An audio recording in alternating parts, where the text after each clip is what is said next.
అసలు పెడతారు, కాదండంలా బెదిరిస్తారు, కాదండంలా మహా అయితే 3 నెలలు లోపల వేస్తారు. అది కాదండంలా. కానీ ఏం చేస్తారు?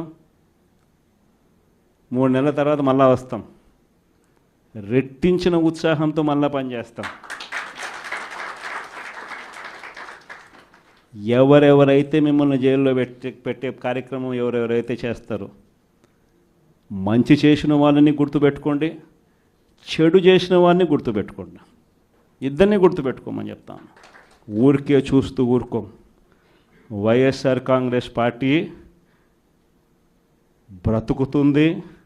వైఎస్ఆర్ కాంగ్రెస్ పార్టీ ఈ రాష్ట్రాన్ని ఏలుతుంది అని కూడా ఈ సందర్భంగా చెప్తాను. మరో 30 సంవత్సరాలు ఏళ్తామని కూడా ఈ సందర్భంగా కూడా మరి గట్టిగా కూడా చెప్తాను. కాబట్టి ఎవ్వరూ కూడా వైఎస్ఆర్ కాంగ్రెస్ పార్టీకి సంబంధించిన ఏ కార్యకర్త వెంటికి కూడా పీకలేడు అని చెప్పి కూడా ఈ సందర్భంగా చెప్తాను. ఇది ప్రతి ఒక్కరూ గుర్తుపెట్టుకోండి, ఒక్కటే గుర్తుపెట్టుకోండి. ఈసారి జగనన్న 2.0 కొంచెం వేరుగా కూడా ఉంటుంది. ఈసారి జగనన్న 2.0 కార్యకర్త కోసం ఎలా పనిచేస్తుందో కూడా చూపిస్తుంది. ఇది మాత్రం నేను ఖచ్చితంగా చెప్తా ఉన్నా. ఎందుకనంటే జగనన్న 1.0లో బహుశా కార్యకర్తలకి నేను అంత గొప్పగా బహుశా చేయలేకపోయి ఉండొచ్చేమో. ప్రతి పథకము ప్రతి విషయంలోనూ కూడా మొట్టమొదటిగా ప్రజలే గుర్తుకొచ్చారు. ప్రజలకు మంచి చేయడం కోసమే నా టైం కేటాయించా, నా తాపత్రయపడ్డా, ప్రతి విషయంలోనూ దానికోసమే అడుగులు వేశా. కానీ జగనన్న 2.0కి వచ్చేసరికి మాత్రం చంద్రబాబు నాయుడు కార్యకర్తలకు పెడతా ఉన్న ఇబ్బందులు చూసా, కార్యకర్తలు పడతా ఉన్న అవస్థలు చూసా, కార్యకర్తలు పడతా ఉన్న బాధను గమనించా. వీళ్ళ కోసం గట్టిగా మీ జగనన్న ఉంటాడని సందర్భంగా గట్టిగా చెప్తాను. విజయవాడ లాంటి కార్పొరేషన్లో కూడా 49 స్థానాలు మనం అప్పట్లో గెలిస్తే తెలుగుదేశం పార్టీ కూటమి వీళ్ళకు వచ్చిన స్థానాలు 14,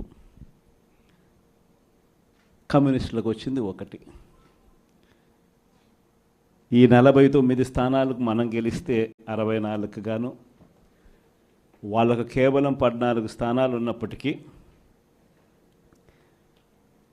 ఎన్నికలు అయిపోయిన తర్వాత రోజు నుంచి రకరకాల భయాలు, రకరకాల ప్రలోభాలు అదే పనిగా పెడుతూ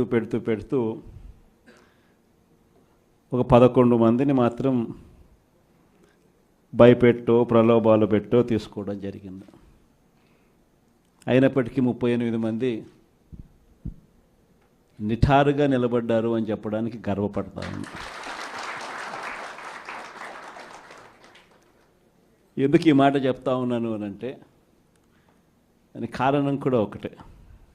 ఇన్ఫ్యాక్ట్ ఏ కార్పొరేషన్ చూసుకున్నా, ఏ మున్సిపాలిటీ చూసుకున్నా, రాష్ట్రంలో ఉన్న ఏ జెడ్పీటీసీ పరిధిలో ఉన్న ఏ మండలం తీసుకున్నా, అటు ఎంపీపీలైనా కానీ, అటు జెడ్పీటీసీలైనా కానీ, సర్పంచ్లైనా కూడా, ఏది తీసుకున్నా కూడా ఎన్నికలు అయిపోయిన తర్వాత 3 సంవత్సరాల తర్వాత లోకల్ బాడీ ఎన్నికలు జరిగితే అటువంటి ఎన్నికల్లో ఈ రకమైన రిజల్ట్స్తో రాష్ట్రమంతా క్లీన్ స్వీప్ చేసిన పరిస్థితి వైఎస్ఆర్సీపీ ప్రభుత్వం, మన ప్రభుత్వం. అంటే ప్రజల్లో ఏ రోజైనా కూడా తలెత్తుకొని పోగలిగాం.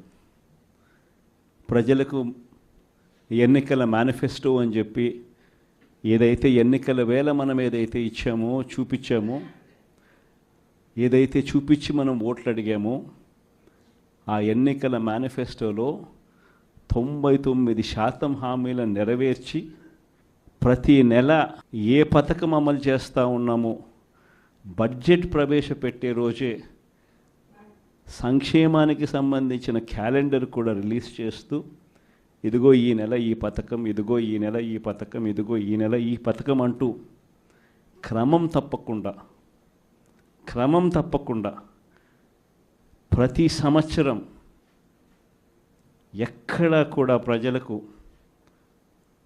నష్టం జరగకుండా, ఇబ్బందులు పడకుండా